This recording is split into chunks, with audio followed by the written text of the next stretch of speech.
اسی شکر کا ایک حصہ یہ ہے کہ ہدایت پر اور قرآن پر اور ایمان پر اور اسلام پر اور اپنے رفقا پر بھی آدمی شکر ادا کرے کہ جو لوگ آپ کے ساتھ چل رہے ہیں کیسے ہی کمزور ہوں، خستہ ہوں، اخلاقی طور پہ بیمار ہوں، لیکن وہ آپ کے ساتھ ہیں اور ان کی قدر ضروری ہے کہ اللہ تعالیٰ نے ان کی مائیت آپ کو بخشی۔ تنظیم کے اندر کچھ بھی خرابیاں ہوں، خرابیوں کی اصلاح بھی ضروری ہے، ان کا جائزہ بھی ضروری ہے، لیکن پہلے شکر ضروری ہے کہ اس نے بری بھلی ہم کو اجتماعی جدوجہد کی توفیق دی۔ اسی طریقے سے ہر چیز پر شکر ضروری ہے۔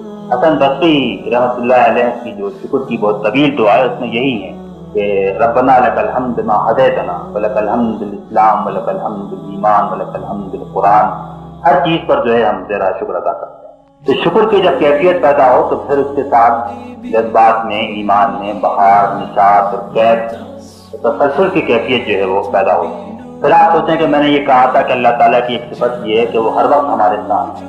ہر وقت ہمارے ساتھ ہونے کا ایک پہلو تو یہ ہے کہ ہم مجرد آنکھیں بند کر کے سوچنے کہ وہ ہمارے ساتھ ہو، اور ایک کہ وہ اس طرح ساتھ ہو کہ ہم اس کو اپنی آنکھوں سے دیکھیں۔ اس کو تو نہیں دیکھ سکتے لیکن اس کی نعمت کے عمل کو ہم دیکھ سکتے ہیں۔ نوالا منہ میں جا رہا ہے تو وہ ڈال رہا ہے، یہ کہ اس نے کہا کہ یتمونی، پانی منہ میں جا رہا ہے تو وہ پلا رہا ہے، وہ یسین وہی پلاتا ہے۔